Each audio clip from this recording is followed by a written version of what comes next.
मध्य प्रदेश विधानसभा के शीतकालीन सत्र के दूसरे दिन लंच के बाद वित्त मंत्री जगदीश देवड़ा ने द्वितीय अनुपूरक बजट का प्रस्ताव पेश किया, जिस पर विधानसभा अध्यक्ष ने 21 दिसंबर को चर्चा करने का समय दिया है। अध्यक्ष ने कांग्रेस की ओर से लाए गए अविश्वास प्रस्ताव को भी अपनी स्वीकृति दे दी है। अब अविश्वास प्रस्ताव पर भी 21 दिसंबर को ही चर्चा की जाएगी।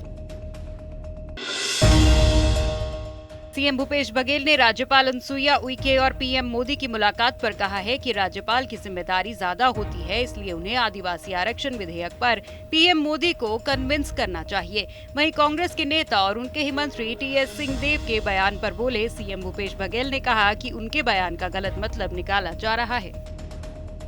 राज्यपाल जी गई हैं तो कहना चाहिए कि अनुसूची 9 में भी उसको शामिल करे। वो आगे यहाँ दस्तखत करके राज्यपाल राष्ट्रपति के पास भेजे अनुसूची 9 में के लिए, उसके लिए भी तैयार करके आए छत्तीसगढ़ के हित में, क्योंकि हमारे संवैधानिक प्रमुख है तो उसकी जिम्मेदारी अधिक है और छत्तीसगढ़ के अनुसूचित जाति, जनजाति, पिछड़े वर्ग, ईडब्ल्यूएस के हितों को ध्यान में रखते हुए उसे कन्विंस करके आएंगी, ऐसा मैं मानता हूँ, उम्मीद करता हूँ। छत्तीसगढ़ की बघेल सरकार अपने कार्यकाल के 4 साल पूरे होने पर धूमधाम से गौरव दिवस मना रही है, तो वहीं उनकी योजनाओं से न केवल छत्तीसगढ़ बल्कि उड़ीसा के लोग भी प्रभावित हो रहे हैं। ऐसी ही तस्वीर देखने को मिली है गरियाबंद जिले से लगे पड़े पड़ोसी राज्य उड़ीसा के नवरंगपुर से, जहां चंदाहांडी ब्लॉक जामलीपारा के ग्रामीण अपना राज्य छोड़कर छत्तीसगढ़ में शामिल होना चाहते हैं।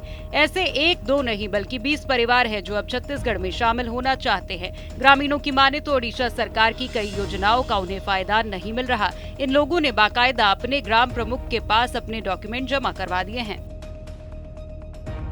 उड़ीसा में रह रहे हैं तो उड़ीसा के लोग हमको लाइट नहीं मिल रहा है, कि लेटरिन नहीं मिल रहा है, गैस नहीं मिल रहा है और रास्ता नहीं मिल रहा है चलने के लिए।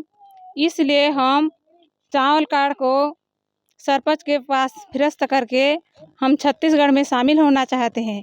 हम लोग उड़ीसा की कोई भी सुविधा हम लोगों को नहीं मिल पाने के कारण हम लोग छत्तीसगढ़ में शामिल होना चाहते हैं और उड़ीसा सरकार हमें सौतीली माँ की तरह व्यवहार कर रही है, इसलिए हम छत्तीसगढ़ में मिलना चाहते हैं।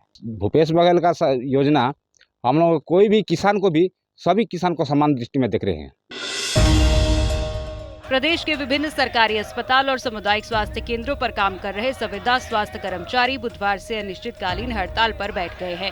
स्वास्थ्य कर्मचारियों ने 2 मांगे पूरी न होने पर हड़ताल पर जाने का फैसला लिया है। स्वास्थ्य कर्मचारियों की हड़ताल की वजह से अस्पतालों में स्वास्थ्य सुविधाओं पर असर पड़ रहा है। जिला अस्पताल में करीब 236 संविदा स्वास्थ्य कर्मचारी हड़ताल पर चले गए हैं। संविदा स्वास्थ्य कर्मचारियों का कहना है कि राज्य सरकार ने 5 जून 2018 को संविदा कर्मियों को नीति लागू करने की घोषणा की थी, जिसे अब तक लागू नहीं किया गया। उन्होंने कहा कि हमारे संगठन की 2 प्रमुख मांगे हैं, जिसे सरकार को जल्द पूरा करना चाहिए। कोरिया में अवैध शराब का मुद्दा तूल पकड़ता जा रहा है। सत्ता पक्ष और विपक्ष की जुबानी जंग जारी है।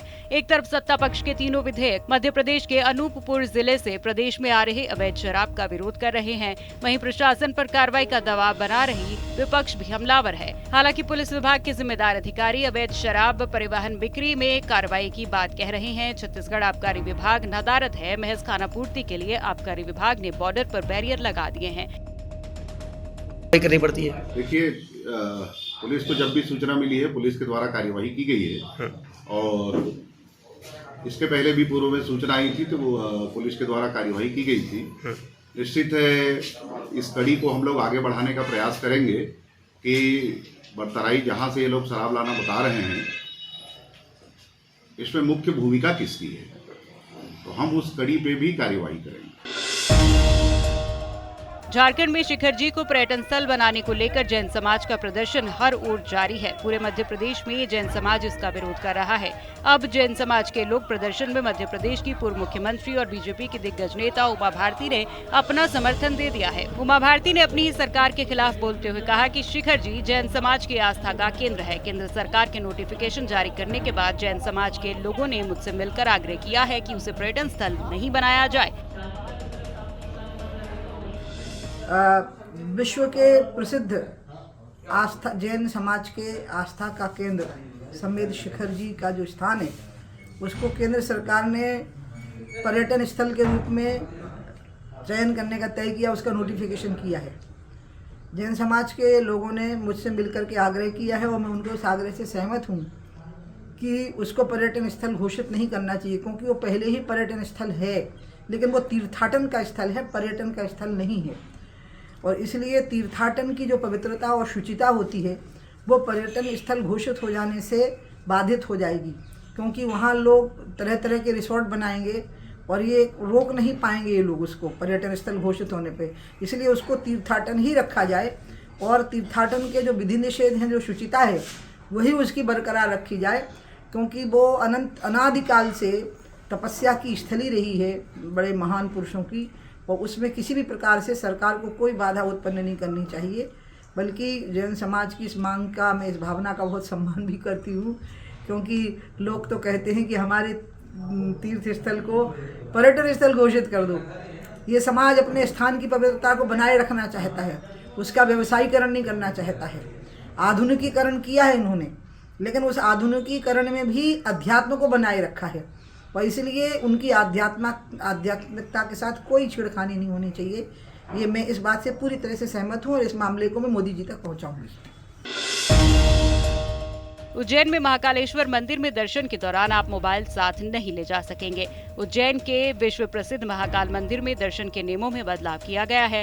मंदिर के अंदर मोबाइल ले जाना पूरी तरह रोक लगा दी गई है। इतना ही नहीं, महाकाल के प्रसाद के रेट में भी बढ़ोतरी की गई है। श्री महाकालेश्वर मंदिर प्रबंध समिति की बैठक में कई महत्वपूर्ण निर्णय लिए गए हैं। सोमवार को मंदिर प्रबंध समिति की बैठक हुई, जिसमें ये फैसला लिया गया कि 20 दिसंबर से महाकाल मंदिर में मोबाइल ले जाने पर पूरी तरह से रोक लगेगी। वीवीआईपी, श्रद्धालु, अधिकारी सहित पुजारी भी मोबाइल फोन अंदर नहीं ले जा सकेंगे। मंदिर समिति ने इस निर्देश के कड़ाई से पालन करने के निर्देश दिए हैं। बता दें कि देश के अधिकांश बड़े मंदिरों में मोबाइल फोन अंदर ले जाने की अनुमति नहीं है। पिछली जो प्रबंध समिति की मीटिंग थी उसमें ये निर्णय लिया गया था कि सुरक्षा कारणों से 20 तारीख से मोबाइल उपयोग पर मंदिर परिसर में पूर्णतः प्रतिबंध कर लगाया जाए, और उसी के तारतम्य में हमारे द्वारा तैयारी की गई है। माननीय कलेक्टर महोदय के द्वारा एक आदेश जारी किया गया है। उसमें लिखा गया है कि जो महाकाल परिसर है, मतलब अंदर की जो जगह है, वो चाहे हमारे कार्तिक मंडप हो, गणेश मंडप हो, नंदी हॉल, गर्भगृह, जहाँ से आप एंट्री करते हैं, मानसरोवर और विश्राम गृह और जो मंदिर परिसर के अंदर की जगह, वहाँ पर पूर्णतः प्रतिबंधित है। लेकिन महालोक में मोबाइल का उपयोग किया जाना अलाउड रहेगा। चूँकि वर्तमान में 3 जगह से एंट्री होती है भक्तों की, तो तीनों जगह पर मोबाइल रखने की व्यवस्था की गई है। और इस व्यवस्था के अंतर्गत जहाँ पर भी मोबाइल रखना चाहेगा व्यक्ति वो आएंगे, और उनकी फ़ोटो होगा, उन जो मोबाइल सबमिट कर रहे हैं, जितने सबमिट कर रहे हैं उनका फ़ोटो होगा, और QR कोड बेस्ड एक रिसीट दी जाएगी। उस रिसीट को वापस लेके आना पड़ेगा आपको जब आप मोबाइल लेने चाह रहे हैं। QR कोड स्कैन होगा, जिसमें कि मोबाइल लेने वाले का फ़ोटो सामने आ जाएगा और मोबाइल सबमिट किया तो उसका फ़ोटो आ जाएगा। इसमें ये संभावना बिल्कुल नहीं रहेगी कि कोई व्यक्ति यदि रिसीट घूम जाता तो ऐसा नहीं कोई दूसरा व्यक्ति आपका मोबाइल लेके चला गया। जिसे जमा किया उसी को लेके आना है, उसी का फ़ोटो रहेगा, मोबाइल से फ़ोटो रहेंगे। तो इसमें जो एरर की संभावना बिल्कुल नगण्य हो जाती है। ये व्यवस्था कल से चालू की जाएगी। प्रदेश की सुख समृद्धि और मानव कल्याण के लिए नवग्रह पंचक्रोशी यात्रा शुरू हुई है। सैकड़ों श्रद्धालु यात्रा में उमड़े। 12 गांव से गुजरेगी 75 किलोमीटर की पैदल यात्रा। 70 वर्षीय बुजुर्ग से लेकर छोटे बच्चे भी यात्रा में शामिल हैं। 5 दिवसीय प्रकोष्ठी यात्रा में बुजुर्ग दंपति भी शामिल हुए।